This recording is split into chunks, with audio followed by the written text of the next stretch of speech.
माननीय उपसभापति महोदय, thank you Shri Ram Kumar Varma ji. Nothing is going on record Varma ji. सुन लिया, सुन।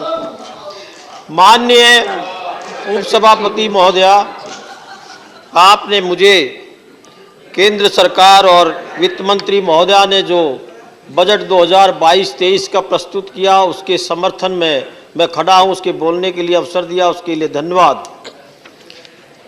क्योंकि बजट पर बहुत कुछ हमारे सत्ता पक्ष की तरफ से और इधर से भी बहुत सारी बातें हो गई है।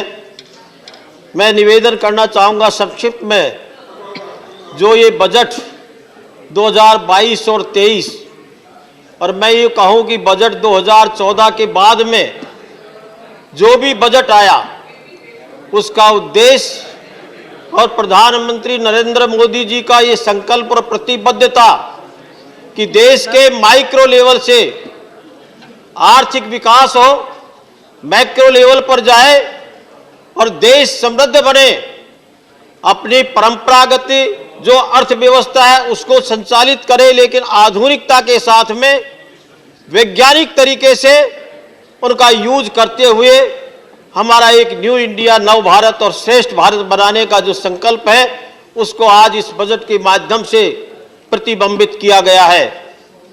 मैं बजट पर बोलने से पूर्व मैं महोदया आपसे 1-1.5 मिनट के लिए जरूर बजट से पहले, क्योंकि इसलिए कि मैं राजनीति नहीं करूंगा, बजट पर बोलूंगा, लेकिन मजबूर किया कि कल जो हमारे राष्ट्रपति अभिभाषण पर प्रधानमंत्री का वक्तव्य था, धन्यवाद के रूप में उनका उद्बोधन था, आज चर्चा हुई और उसका कहा कि प्रधानमंत्री जी ने मतलब बजट की बात को लेकर के उस पर चले गए। बजट में कहा कि कांग्रेस ये नहीं होती तो ये होता, या कांग्रेस होती तो ये नहीं होता।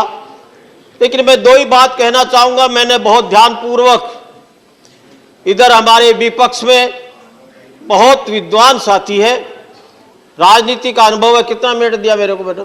10 मिनट। 10 मिनट। विद्वान है और चूंकि सत्ता के अंदर 50 वर्ष का उनका अनुभव है, लेकिन एक हमारे सीनियर मोस्ट विपक्ष के साथी मैं सम्मान करता हूं, उन्होंने उस राष्ट्रपति के अभिभाषण को देखा और कहा कि इसमें कुछ नहीं है, ये एक औपचारिकता के रूप में बस प्रकट कर दिया है, देश का नक्शा नहीं है और कुछ नहीं है।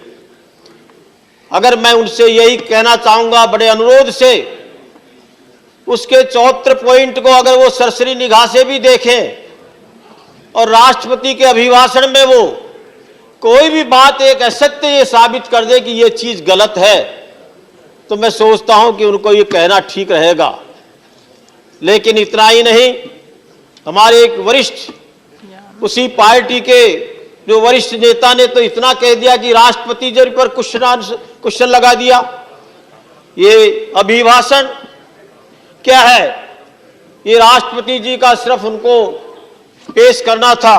मैं इस संबंध में आधे मिनट में यही कहना चाहूंगा माननीय महोदया, आपके माध्यम से इस सदन को, कि देश का राष्ट्रपति और देश का प्रधानमंत्री ये नहीं है कि उन्हें कोई तैयार करके दे, उसके अनुसार से काम चले।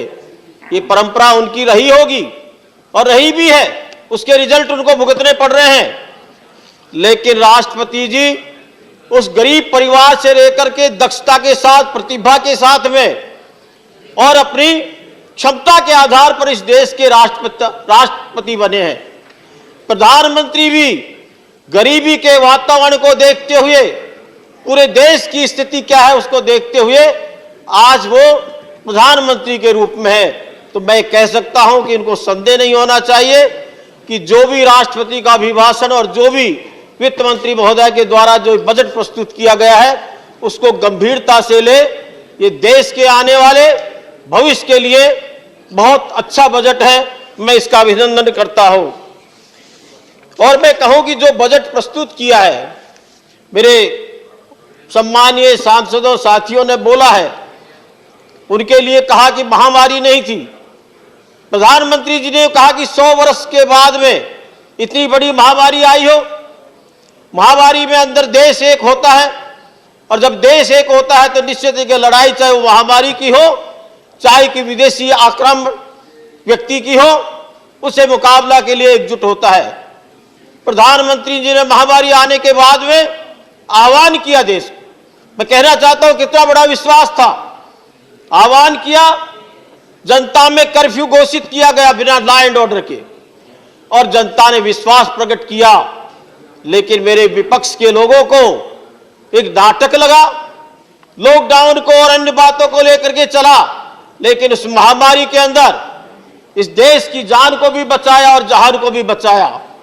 और इस बजट के अंदर जो कह रहे हैं कि इससे रोजगार नहीं होगा, ये नहीं होगा, मैं बजट के आंकड़ों के बारे में बहुत ज्यादा इसलिए नहीं कहना चाहा कि पूरा कर दिया, लेकिन इस महामारी को आज 170 करोड़ लोगों को वैक्सीनेशन होना और दुनिया में सबसे ज्यादा होना, और 150 देशों को हमने सहायता दी वैक्सीनेशन के साथ में और फार्मा के द्वारा। एक बहुत बड़ा एक कीर्तिमान और गर्व करने का विषय है। इस पर अगर वो धन्यवाद भी प्रकट करते तो अच्छा होता। मैं ये कहूं कि प्रधानमंत्री जी का ये सोच देखो, किसी मुख्यमंत्री ने 100 बातों में अगर 2 बातें भी अच्छी करी, उनके लिए प्रशंसा की। यहां पर मेरे विपक्ष के सांसद महोदया ने बोला कि हमारे मुख्यमंत्री की प्रशंसा करी, हमने सहयोग दिया। ये मानते हैं 135 करोड़ जनसंख्या 140 करोड़ के करीब है, उसने साथ दिया। और जिन लोग लेके प्रधानमंत्री जी के लिए क्या क्या कहा जाता है उसको सहन करते हुए आज देश को इस महामारी से बचाने के बाद में देश की अर्थव्यवस्था को बचाया। अभी जो बजट के अंदर जो अनुमान लगाया गया है कि हमारा जो आर्थिक वृद्धि दर 9.2 का अनुमान है, तो ये कम नहीं है। विश्व के अंदर जो आज मैं तो कहता हूं कि गर्व के साथ में विपक्ष वाले तुलना कर रहे थे, उन्होंने तुलना करी हमारी, अभी पूर्व वित्त मंत्री जी ने भी कहा कि साहब ये खर्चे जो कम कर दिया गया, बजट का कम किया गया। अगर वो 14 से तुलना करते, 13-14 की तुलना करते, तो मालूम पड़ता कि ये बजट कितना प्रोग्रेसिव है और अभी भी है। और मैं कहता हूं 9.2 का अनुमान विश्व की अर्थव्यवस्थाओं में सबसे अधिक गति से होने वाला है।